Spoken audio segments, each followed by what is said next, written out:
Okay, so this radio that I bought from eBay may not be a total bust. This really nasty, filthy one.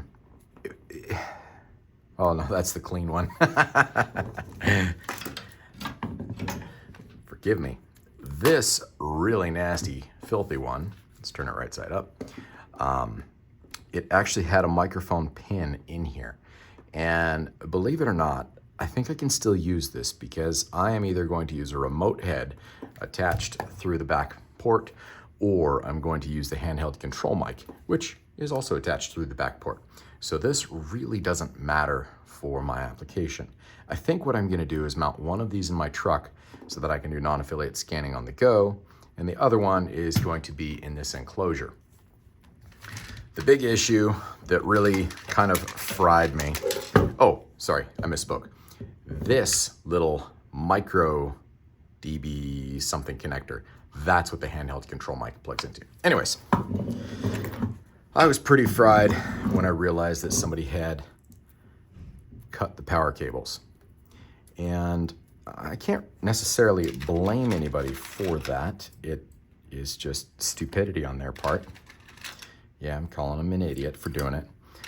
But it also just simply means more work for me. Now, I did happen to already have bought a few of these just because, why not?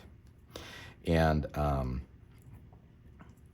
I think I was planning on making my own power cables or something like that for these radios, just because power cables are just so ungodly expensive. It's just astonishing how much companies charge for a 12-foot or whatever piece of wire. And, you know, I don't begrudge anybody a fair profit, but if I can do it cheaper, then I'm going to, as long as it's still good. So I think the biggest thing that I have to worry about with these connectors, which I believe I got from Mauser, I don't have the part number, but I did buy them from Mauser, and they weren't crazy cheap, but they were available. By the way, things always go more slowly on moments when I'm videoing them because nothing works the way I want it to, and life is just complex and challenging. But you really want to have a proper crimping tool for any of these connections. And double check and make sure that everything is aligned. So the bottom one is the M150, the VHF version. And this one is, these are both the 800 version. And I'm going to make sure that I'm lining everything up, that the wires are in the right locations. Yeah, and that's a little twisted, but as my grandfather used to say, it's not the best I can do, but it's good enough.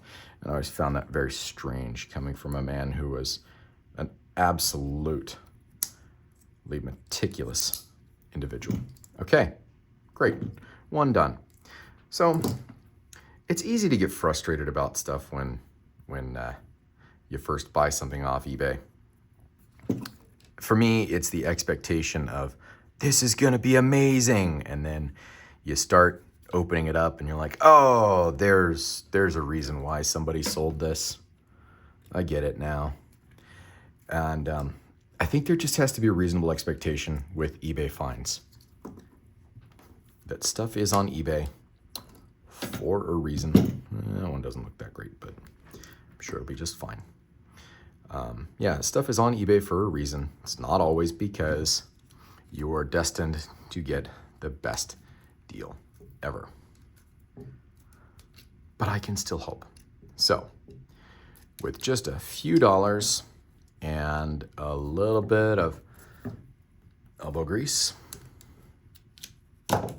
I now have